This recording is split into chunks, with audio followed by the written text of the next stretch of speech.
O culpado é o calor. Uma crônica de José Aldemir de Oliveira. Lida por Elimar Carvalho.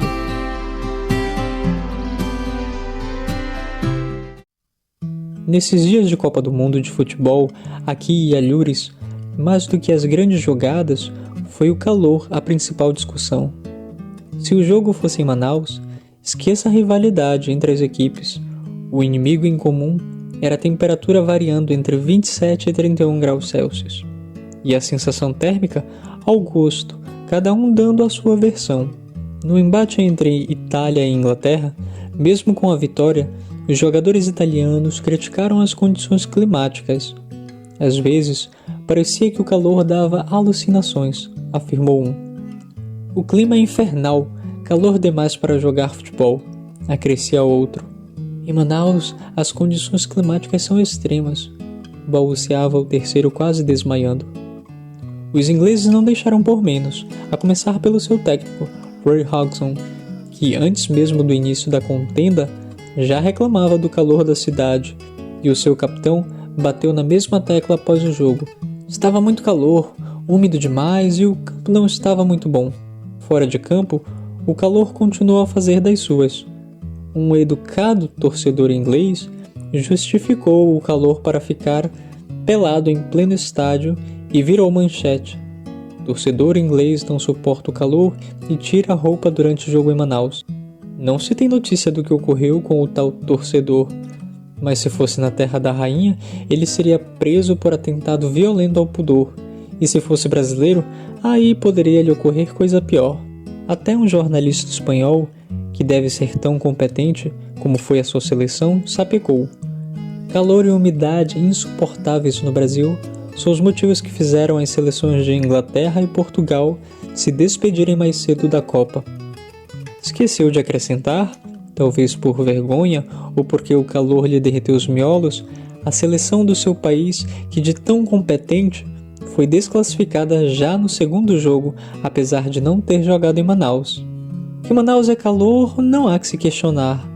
Mas é para tudo isso mesmo? No mês de julho, a temperatura média nas principais cidades italianas é de 30 graus Celsius. Além disso, há naquele país grande amplitude térmica, isto é, a diferença entre a temperatura mais baixa e a mais alta. Na Madrid, do ilustre e desconhecido jornalista espanhol, a temperatura média nesse período é de 29 a 30 graus Celsius. Portanto, desse ponto de vista, não há do que reclamar, a não ser chorar na cama que é lugar frio.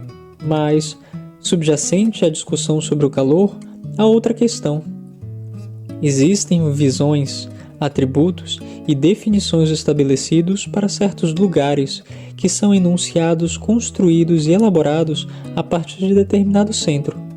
No caso do calor, a sua implicação para com a sociedade é tentar embutir nesta determinadas qualidades ou defeitos que são decorrentes do clima. Essa discussão não é nova e serviu em diferentes períodos para justificar o domínio sobre povos. Conhecido como determinismo geográfico, remonta aos clássicos gregos com Hipócrates, o pai da medicina, para quem, se os asiáticos são hesitantes, sem coragem e de caráter menos belicoso e mais doce do que os europeus, é preciso buscar as causas da natureza das estações.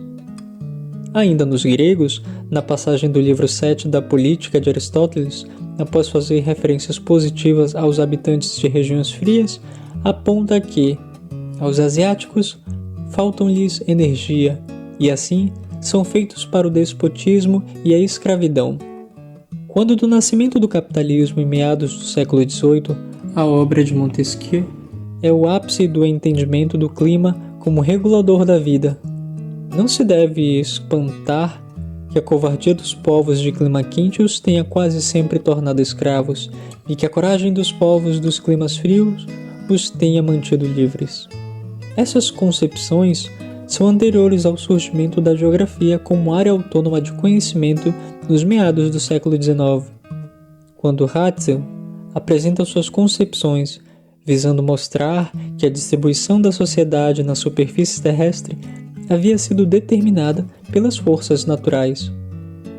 Aqui, mais próximo de nós e entre nós, Euclides da Cunha, já no início do século XX, nas cartas que escreveu a partir de Manaus, faz referências não lisonjeiras à temperatura. Imagina como atravesso a canícula de 30 graus Celsius à sombra à noite, na constância formidável de uma estufa. Noutra carta remata: quem resiste ao clima tem nos músculos a elástica firmeza das fibras dos buritis e nas artérias o sangue frio das sucuris. Euclides retoma ao tema nos escritos mais completos, publicados no livro A Margem da História, em que o escritor parece se penitenciar no título, Um Clima Caluniado. Lido com atenção, revela a continuidade da visão determinista quando sustenta que o clima elegeu para a vida os mais dignos e eliminou os incapazes, pela fuga ou pela morte. E conclui o capítulo apontando que o recém-vindo de ordinário sucumbe, mas é, por certo, um clima admirável que prepara as paragens para os fortes, para os perseverantes e para os bons. Todas essas visões estão hoje superadas do ponto de vista científico e são as mais das vezes ideologias geográficas que impõem aos lugares qualidades que lhes são inerentes, mas não determinantes das formas como a sociedade se organiza ou se porta. No caso das seleções, o futebol pequenino que apresentaram é a causa do fracasso, porque jogar no frio é para os fracos, os fortes jogam no calor.